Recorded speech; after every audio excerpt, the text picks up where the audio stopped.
When I was in college, I had a lot of fears. In my high school years, I basically was abandoned, felt that way. Talked to my older brother, my younger sister, all of us felt very much that way. My dad took off, gone. A year later, we found out he was in Arkansas. We moved there. Very strange place. Very disconnected.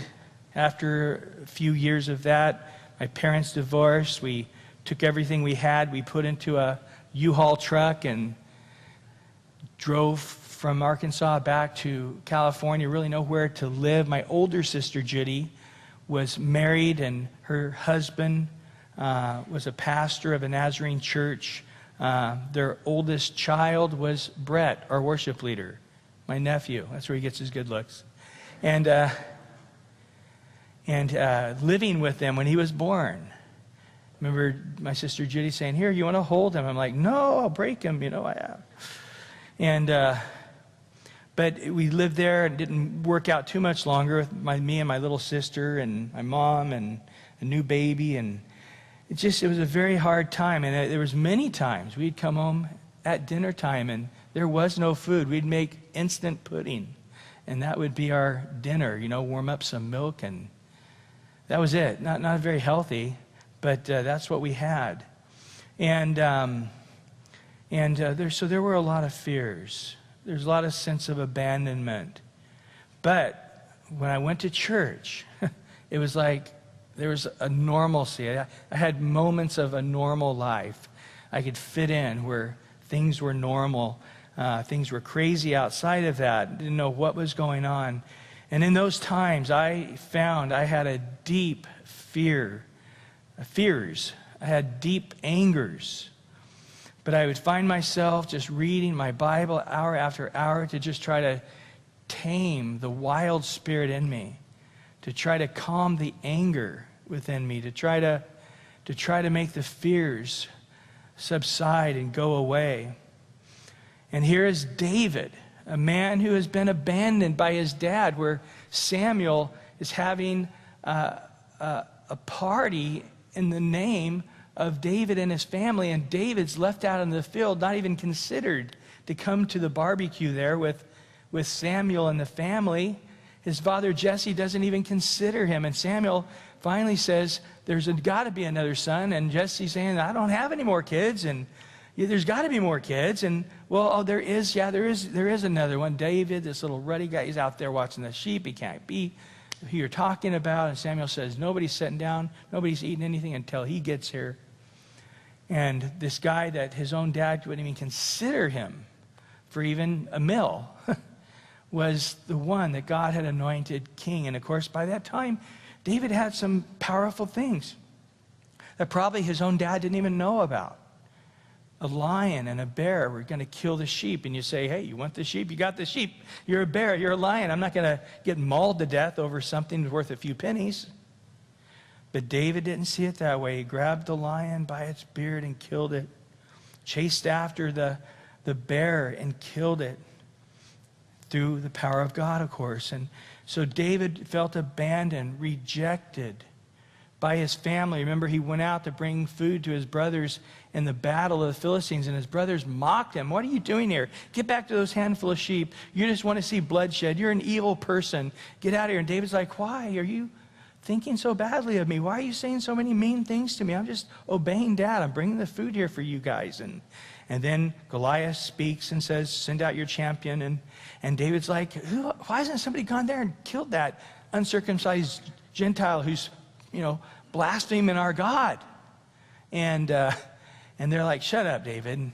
And by the way, you get the king's daughter and your family never has to pay taxes." He's like, "Sign me up." And there's like, "Get out or get it." Finally, it gets to Saul, and David goes and fights Goliath, but he's still wrestling with fears. And you think, oh, now he's in the king's house. Now he's married to the king's daughter. Now for sure he can, no longer feel rejected. Now he's got a family he didn't have.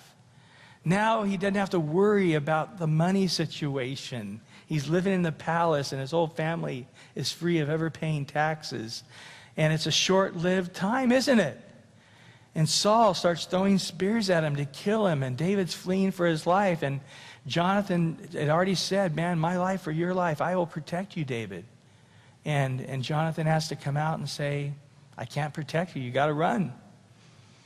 And David goes to a place that was his refuge, the location, Nob at that time, where the tabernacle was kept, a city of priests. And when David went there and talked to the priests, Saul heard about it, killed all the priests and all their families, wiped them all out. There's no security, no safe place, no place to try to feel safe or feel joy. David was in a bad place, and so guys heard that David was hiding out, 400 men just in debt, guys running from the police, guys abandoning their families. It was just a horrible group of guys, and ended up growing to 600, and then eventually he brought their families, and so now he's got hundreds of people living in a cave, trying to feed them and keep them clean, and the dust and the mold, and educate them and keep them from getting cut up and injured. That's a big responsibility. You know, guys need meat, don't they? 600 men plus their families. That's a big order every single day. But David had these kinds of pressures upon him. But we come now to Psalm 25. And David says in verse 1, to you, O Lord, I lift up my soul. This is out of desperation, just help. Oh my God, I trust in you. Let me not be ashamed. I can remember in my high school years just praying those sentences over and over and over again. I just lift up my soul to you, God. I trust in you. I have no other hope. I have no other plan. I have no other future. If you come forward and have a plan and a purpose and an ability for my life, and I can make it. I remember the first day I went to college. I was going to go to college, and they kept trying to explain it to me that I needed money, and I had no money, and I just knew I had to go to college, and I showed up at Point Loma at college at that time, Point Loma Nazarene, and a person just sort of had pity on me and said, well, fill this form out and fill this form out. I ended up getting so many scholarships and so forth. They were giving me $1,000 of cash per quarter to spend on whatever I wanted. The Lord took care of me. But I just remember the very first day of school, I went to class. I didn't understand a whole lot of what anybody said. And got all these giant books. I hate reading. I hate writing. I hate school. And here's what I'm going to do for the next at least 4 years. And I just remember going into the prayer chapel going, help me, God. I hate reading. I hate sitting in class. I hate writing things. And this is what you've called me to do, and I need your help. And just crying out to God, don't let me be ashamed. And I remember my first test, I had a little tiny, less than 100-page book, and I read that thing and read it and read it and read it and read it and read it, and all it was a few basic questions, and I got basically a D plus, a C minus, and that was the best I could do. And I remember a good professor, Dr. Fisher, I went in and I showed it to him. I said, I read this book over and over and over again. This is the best I can do.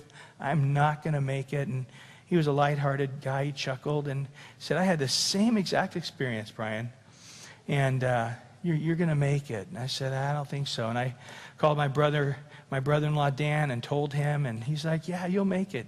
I don't think I'm going to make it. But I had just desperate fear. I'm going to end up being ashamed. I'm going to put all this energy, all this money, all this focus, and then I'm going to just say, you're too stupid. You're going to flunk out. And there I am. And I can tell you right now, talking to many of the men, that's where they're at. They got their education and they had their good job. They don't have their job. They're watching while the bank's taking their house away and their cars away, and they're applying for jobs and they can't get them. We had right here in Chula Vista area a while back, within 6 weeks, where men lost their jobs, lost their houses, their wives were divorcing them because of the pressure of not having enough money that had been upon the marriage for over several months. The dad came home, killed the children, set the house on fire, killed himself, killed the children, killed the wife, hang himself off the bridge. Happening on a weekly basis. The news tried to put a lid on it because everybody was feeling the same depression. People are going to go, yeah, it's exactly. I worked with that guy, same job. I lost the same job, and yeah, his wife, my wife, yeah, the same thing. Okay, I'll go kill my kids. I don't want them to see me ashamed. I don't want them to look at Dad and say he's a failure. He lost the house. He lost his job. He's, the best he can do is get 20 hours a week at Target making minimum wage, and it's not enough to even for food. And there's this shame. And what do I do? And David's there. Here I am. I'm going to end up being ashamed. And of course, David had Samuel anoint him as king and prophesy that he was going to be a great king. And then not only do I have just my own personal failures that could make me ashamed, look in the second part of verse 2 there of Psalm 25, let not my enemies triumph over me. I mean, I've had some good breaks here fighting some giants and other Philistines and so forth, but there's countries of people that are trying to kill me. Help me, Lord. Don't let them triumph over me. Indeed, here's a spiritual principle, verse 3. Let no one who waits, that's a word for prayer, praying without ceasing, seeking God in prayer. Don't let anybody who waits on you be ashamed. And guys, I'm here to tell you, you won't. If you wait on the Lord, you hear His heart, you know His plan, you walk in His ways, you will not be ashamed. You'll go through the valley of the shadow of death. You will go, as Paul said, I was pushed above measure, beyond strength, despairing of life itself, as he says in 2 Corinthians 1. We're going to go through times that we didn't know we could go through such difficult times. We know the last days will be like the days of Sodom and Gomorrah, and it says that Lot was a man whose righteous soul was vexed every day because of all of the homosexuality and wickedness around him. There's no doubt we're going to be in that place too. We're going to be in a school situation where there's going to be the majority of the kids are homosexual and pressuring you for not being that, and you're going to be there, and your righteous soul is going to be vexed. You're going to talk about crude and rude and sinful things and have no shame in it, and they're just going to embarrass you with their language and their thought. But again, as you're waiting on the Lord, as you're seeking God, God will not let you be ashamed. And then he says in the second part of verse 3, let those be ashamed who deal treacherously without cause. Just vicious people being vicious. Mean people wanting to be mean. Let it fall upon them. Remember later there's the story in the book of Esther. And there's this guy who just hates the Jews. And in one in particular, Haman, he hates this guy Mordecai, and he just wants to see him dead. And he goes to the king and he manipulates, and he says, there's these Jews and they're trying to overthrow your kingdom, and we should set a day that it's open season on Jews where you can kill them, and whoever you kill, you get his wealth. And Haman starts working out this plot and over a series of times, but as in God's providence, the queen gets fired because she's not submitted to the king, and he begins to pursue another queen who happens to be Esther, who happens to be Mordecai's niece, who happens to be a Jewess. And so the day's coming, and find Mordecai is putting pressure on Esther, saying, talk to your husband. And the rule in these days was that if Ahasuerus, that was the title of the king, if you wanted to see him, if he put his rod out to say, come forward, then you would live. If he didn't put his rod out, they took you out and killed you. And Esther's like, I don't really know him that well. I'm married to him, but I don't know him that well. And I'm afraid. And Mordecai said, you know, God's raised you up for such a time as this, but if you don't do it, he'll kick you to the side and he'll raise up somebody else. And Esther went in, and Ahasuerus put his rod out, and he said, what can I do for you, Esther? And she goes, why do you hate my guts? What? I love you. You're my bride. What's your name again? Esther. Yeah, okay. Why do you think I hate you? Because you made a law to kill me and to kill all my family. I'm a Jew. And he's just, how did I get trapped? Oh, this guy Haman.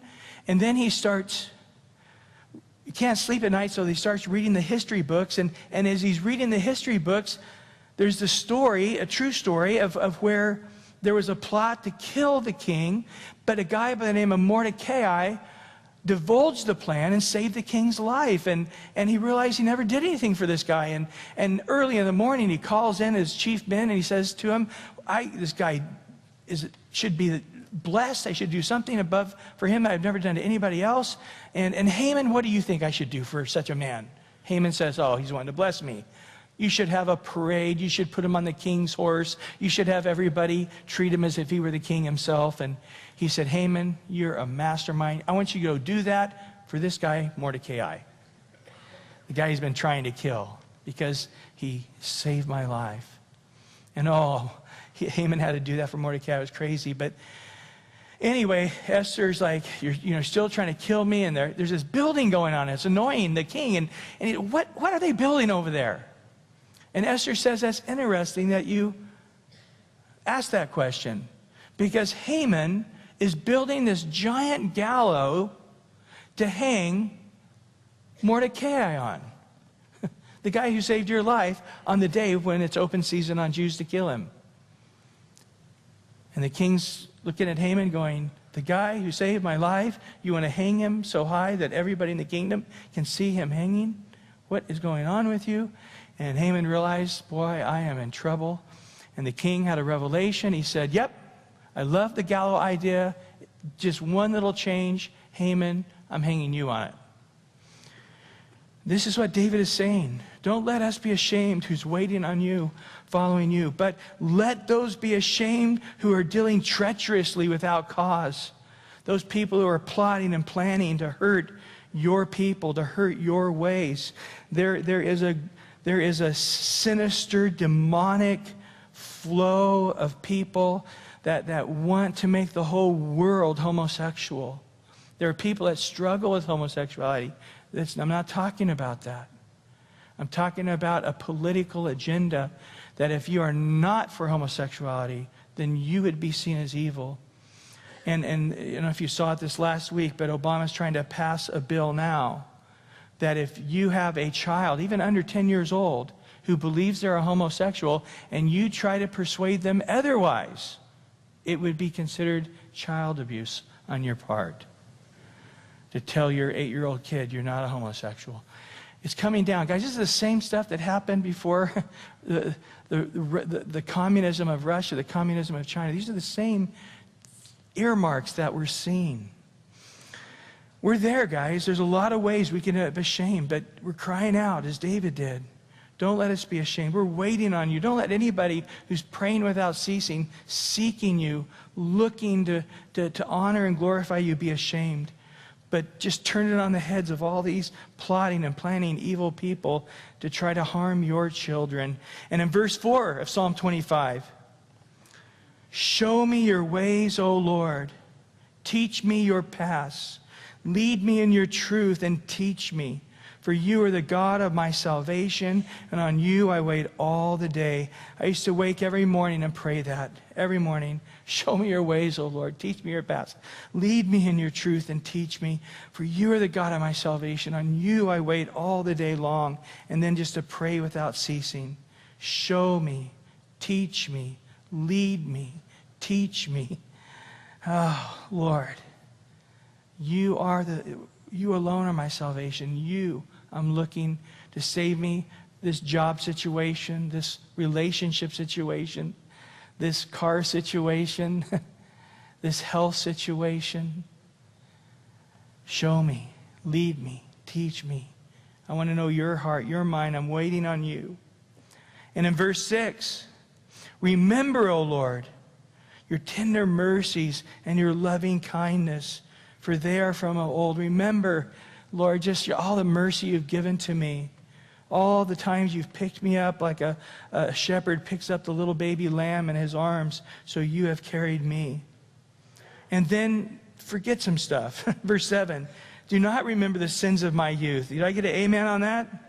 Boy, I'll tell you, so many stupid things I did in my youth. Oh, oy vey, oy vey. I just remember just wanting to get out of my youth so I could just say this. I used to have my youth. Remember the sins of my youth. You're in the youth. It's today. But now I'm out of the youth and I can say, let's just forget about those days. Oh, my transgressions. Oh, so many. According to your mercy, remember me. For your goodness sake, O Lord. Oh, I love verse 6 and 7. Just put your glasses on of mercy and loving kindness, and just let your brain go sort of muddy of just tons of mercy and love and kindness, and then picture me. Think of me, but through the lens of mercy and loving kindness, and just some more mercy, and just because you're good, and then through that love you have for me and all the times you've forgiven me and been patient with me, now think about me. And in verse 8, good and upright is the Lord. Amen. Therefore, he teaches sinners in the way. You got to humble yourself, I'm a sinner. Okay, then you can join up in the Lord's university. He can teach you. But until you confess you're a sinner. Remember, 1 John says, if you say you're not a sinner, then you make God out to be a liar. If you say you have no sin, then God's truth can't abide in you. And in this case, it's, I'm a sinner, and God says, then I can teach you. Then he says in verse 9, the humble, he guides in justice. The humble, he teaches his way. All the paths of the Lord are mercy and truth. Every path is flooded with God's mercy and God's truth. And to just keep his covenant and his testimony. So it's not just people saying, I just want to, live the way I want to live and then get forgiveness at the end of the day. I had many Catholic friends, and they would say, yeah, let's go out on Friday night. We get drunk, we party, we do whatever we want to do. It's just we got to get to the confessional before midnight. And, 11:55, they're running into the Catholic Church, sliding in. Forgive me, Father, I've sinned. Because they wanted to be able to go to church that weekend and feel okay about it, So I can sin all I want as long as I get to confessional. I'm clean and ready for church the next day. And it was just always sort of silly. It was a silly game. And no, God's not playing any games here. It's for the humble. It's for those people that really do want to keep his covenant, his testimonies, who really want to live his way, but we stumble and we fall, and we don't live as we should live. God, forgive me. God, cleanse me. And my goal, my heart, 100% of me is wanting to live in obedience to your will, your ways, to follow your covenant, your testimonies. For your name's sake, O Lord, pardon my iniquity, for it is great. So I'm yours. If you would, we're running the race, and we're the horse that God bought. So God wants us to win the race. We're his horse.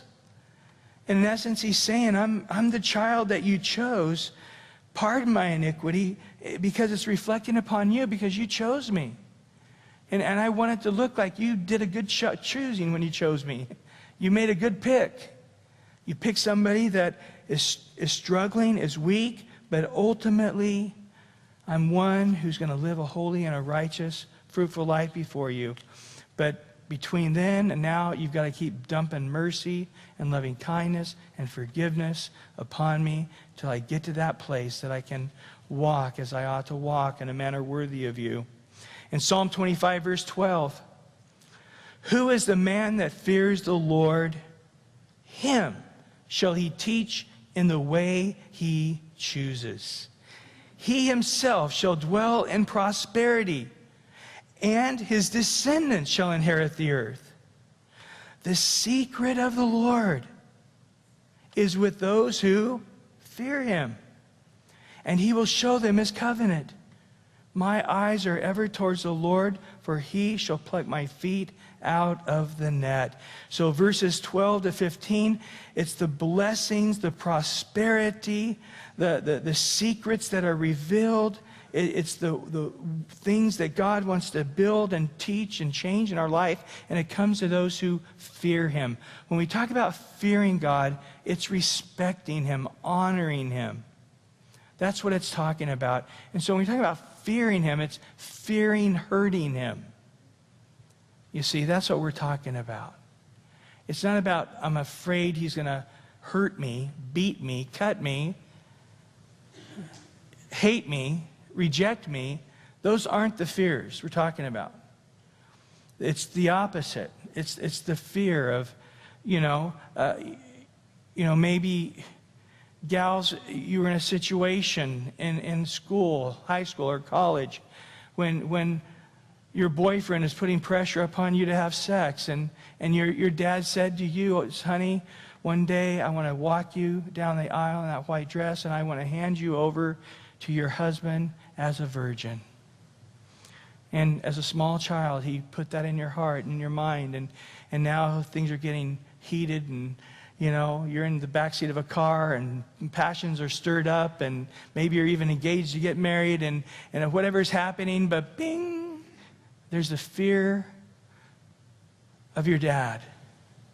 The fear of what? The fear of hurting him. The fear of stealing that joy away from him, of being able to hand off a virgin, and for him not to be a failure, to say, I failed. My job was to keep you as a chaste virgin for your one-to-be husband. And there, that fear of hurting her dad is driven her to wisdom. You see? Or maybe your dad is the principal of the school, the high school. And there you are, dad's supposed to be giving the commencement and shaking your hand, and you didn't get your classes done. You failed, and here's supposed to be a joyful day of graduation, and you can't put on your robe, you can't get the diploma, and while dad's giving the speech, you're at home and going to have to take some summer classes to hopefully even get your degree before the beginning of the winter program starts. But there it was. Your dad wasn't able to, for years and years and years and years, been waiting one day as a man to a man, this 18-year-old kid graduating from high school, and there you are, son, to give him a big handshake and give him a big hug, and, as the principal of the school and as your dad, I'm giving you this graduation. And it didn't happen. That's the fear we're talking about. And so again, who is the man that fears the Lord? He's the man that wants to do things that please the Lord because he loves the Lord. He wants to bless the Lord. And that person, he's going to be teachable. He's going to be able to hear and apply what God's speaking. And that wisdom, that teachableness is going to lead him in every area of his life into prosperity. And then David's there going, I am not walking in the fear of the Lord. I am messing up. Right now, God, I've made so many dumb choices. Often after a message like this, I'll have somebody come up to me and say, I still feel guilty. I'm 50 years old. I had an abortion when I was 16. And I am still feel guilty every single day about murdering my child. What do I do? We're right here in verse 15. Get your eyes on the Lord. God, here I am. Just pluck my feet out of the net. I'll have people come up and say, yeah, I was 20 years old and goofing around in my neighbor's house when he was on vacation. The house got burnt down, and, they lost everything. And here I am now. I'm 60 years old, and I still feel the weight of burning my neighbor's house down when I was 20 years old. What do I do? Yeah, we can get ourselves in situations that can haunt us and keep us from a good night's sleep for the rest of our life. David was there. David had made some really stupid decisions, as we're going to see as we go on with counting the people and tens of thousands of men being killed, to committing adultery with Bathsheba and murdering her husband and all the loyal followers of her husband Uriah. Oh boy, David made some big mistakes, sins. Psalm 25, verse 16, turn yourself to me, have mercy on me, for I am desolate and afflicted. The troubles of my heart have enlarged. Do you feel that? Is it just growing? Is the weight getting bigger? The worry about money, the worry about your kids, the worry, I was outside today and talking to somebody, what's going on? I'm just worrying more and more and more about the kids. They're all in their 20s now, and I'm worrying more than ever, and I'm like, I'm experiencing the same thing. It's just, you think, oh, well, once they're 18, you're on your own. Don't worry about you anymore. Whatever you do, you do. Whatever you don't do, you don't do. It doesn't happen that way. You love, and you love your kids more every day. And that burden gets greater to just want to see them succeed and see their marriage do well and see them be good parents and their finances. You had financial dreams and maybe you got them, maybe you didn't. Your kids have those and it doesn't look like they'll ever get them. And it's just that the burden is there. What do? My troubles of my heart are enlarged. It's growing and growing until I'm going to pop, until it's going to sink me like a big giant rock on my head.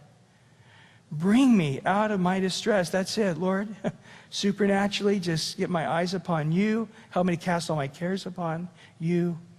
Look on my affliction and on my pain. Forgive all my sins. A lot of the troubles, the worries I'm having, the reason I worried so much about my kids is because of stupid things I did that they're following my example. I had a dad a few weeks ago say that. He goes, yeah, it's not so much that I'm worried about my kids and this and that. It's because I'm the one who set the trap for them. I'm the one that taught my son how to drink a lot, and it's destroying his marriage. It's destroying his body. And I thought I was the coolest dad in the world, teaching my 15-year-old kid how to, know how to drink. So the time he turned 18 or 21, he had all the worldly knowledge of a bartender. And man, I was the coolest Christian dad around. When all I was doing was spending 4 or 5 years to teach him how to destroy his life. And it's my fault. That's a heavy thing to bear, isn't it? And this is where he's at. I've done stupid things. My example has brought about anger in my children that's destroying their marriage, or brought about alcoholism or greed or whatever it is. Look on my affliction and on my pain and forgive all of my sins. Consider my enemies, for they are many. Some you can see. They're human, some you can't see. They're spiritual, the demons, the world of the devil. And they all hate me with a cruel hatred. Boy, they do. Satan hates you guys. Keep my soul and deliver me. Let me not be ashamed, for I put my trust in you. There it is again. Let me not be ashamed, for I put my trust in you. And I think that's the word that God has for many of you here tonight. Lord, I don't want to be ashamed with my finances. Lord, I don't want to be ashamed because I wasn't diligent enough with my body. I don't want to be ashamed because I wasn't diligent enough with my money. I don't want to be ashamed I wasn't diligent enough to seek you in the Word. I don't want to be ashamed. I don't want my kids to be ashamed that I'm not where I should be spiritually or as a human being, fruitful as I should be. And then he says something interesting in verse 21.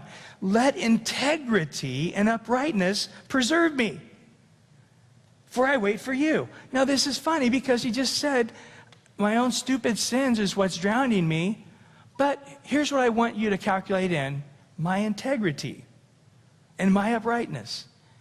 Now why does that sound like it's not a contradiction? The word integrity is a mathematical word. It comes from the word integer. In math, you have a whole number, 1, 2, 3, 4, 5. But then you have fractions, right? Like 1.5. So 1.5 is not an integer. It's a fraction. But if it's a whole number, like 1 or 3, then it's an integer. And David is saying, in essence, I am not fractured. Even though my sins are fracturing me, even though my stupid choices, I'm reaping what I've sown, I'm coming in honesty, confessing my sin. And the moment I confess my sin, what happens? He's faithful and righteous to forgive us of our sin and what? Cleanse us from all unrighteousness. And so there is no fracture. Interesting, the Hebrew word shalom, peace. It's a part of this. It means wholeness, completeness, integer. And so we come to God and He gives us His peace, the fractured part of our lives. A lot of them are our own doing, our own stupid choices, our own stupid lust. Some of them we were tricked into, like the devil did Adam and Eve in the garden. But either way, if I come and confess my sin, boom. He is faithful. He is righteous. He will cleanse. He will heal. He will forgive. By His stripes, we are what?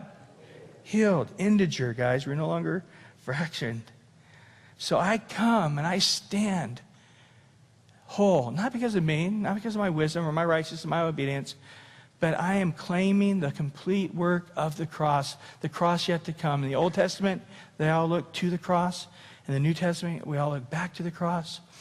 The whole dating system of the world is built around us looking to that moment in time where we were made whole.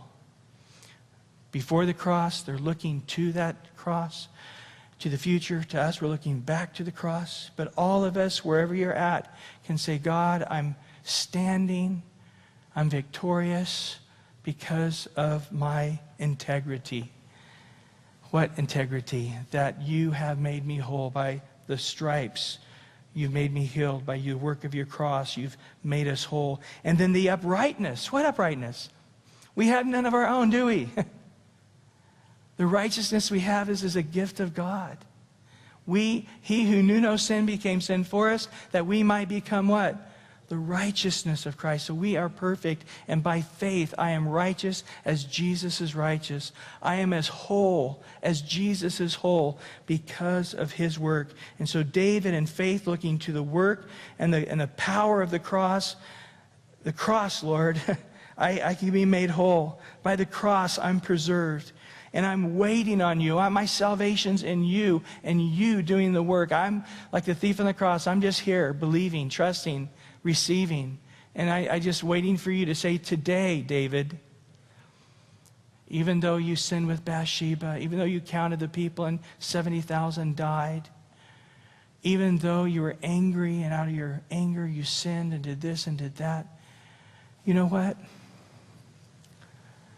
You put your trust in me. You're waiting on me. You're looking to me. And you're not looking to your own righteousness, your own goodness, or trying to work it out in some formulation of your own religious good works to make you approved of by God.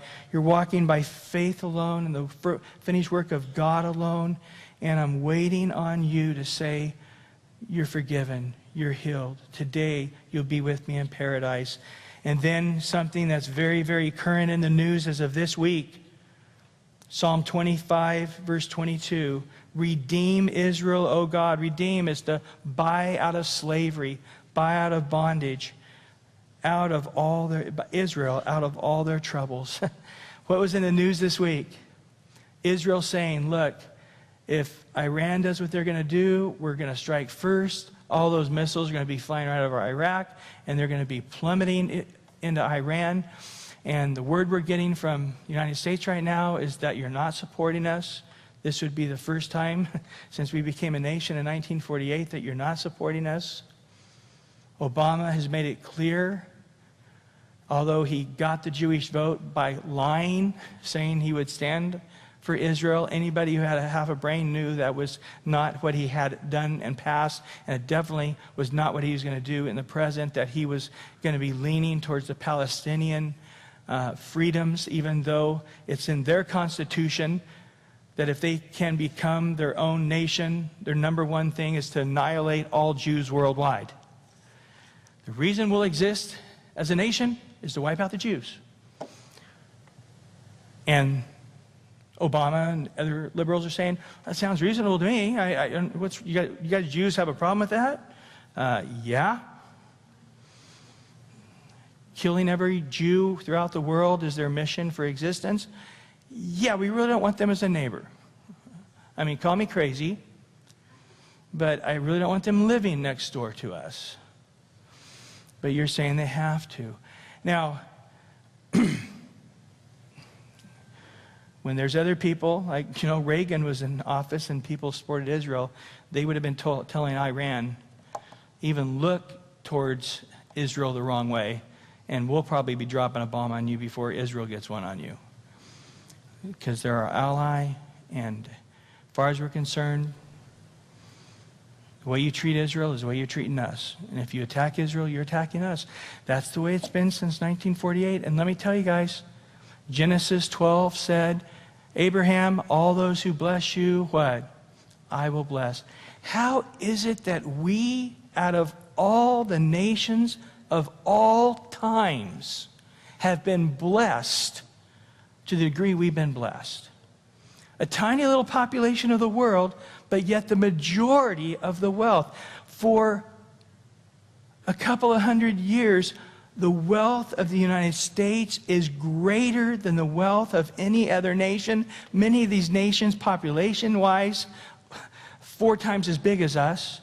Many of them, geographically, like the sun that never set in the English Empire, they had more resources and more places and ships and opportunities to have wealth, far more than we did, but yet we just had far more wealth than they did.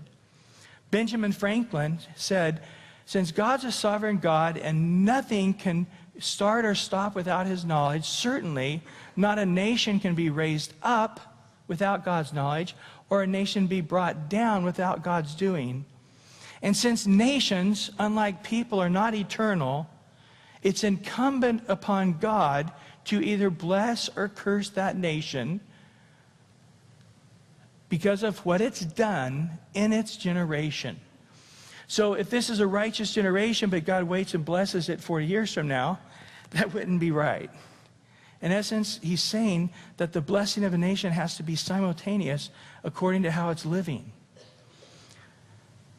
at that moment. So we as a nation, whatever we're voting in or whatever we're standing for, if it's wicked, we'd be punished right now for it. If it's righteous, we'd be blessed right now for it. And in essence, that's the way our forefathers rationalized the tremendous blessings we had. And I'm simply saying now that our commander-in-chief is on the wrong side of Genesis 12. Whoever blesses you, Abraham, will be blessed, and whoever, what? Curses you will be, yeah. It's a scary place. I think Obama's a good-looking guy. I think he's an incredible speaker. Politically, I never talk about it from the pulpit. I just give my personal opinions if I ever do, which I never do almost. But the stakes are so high right now on this. It's just very clear that we are in a place within the next few weeks to destroy our country. You, voting or not voting, or praying or not praying. And the power is in your hands. Right? If my people will humble themselves and pray, turn from their wicked ways, seek my face, I will what? Hear from heaven, and I will heal their land. We need a healing. Amen? Amen. We need it. And that's why we got to pray. 5:30 prayer meeting Sunday afternoon. We're setting up prayer meetings for every service in the mornings, at the nights. Guys, serious times. Either life, you're going to take it seriously or not.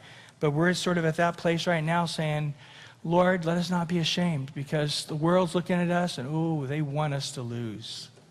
Especially because we're Christians. Especially because we're standing for Israel. They want to be able to say, our God, the Muslim God, is a true and right God, and that's why we're monetarily doing better than you Christians. our ideologies are right, yours are wrong, and that's why you're suffering. And we need to cry out and say, Lord, don't let us be ashamed. And really the shame is on us Christians because we couldn't just pray. I mean, it wasn't like God said we had to take a rusty, dull sword and go kill a dragon. Then we would all have an excuse. He just asked us to stop, not even words out loud, and just pray to him.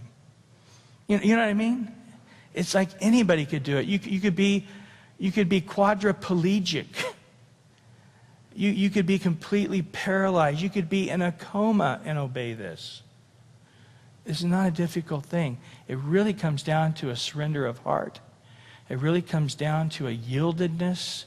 It really comes down to a faith that we believe that God is, and he's a rewarder of those who diligently seek him, right?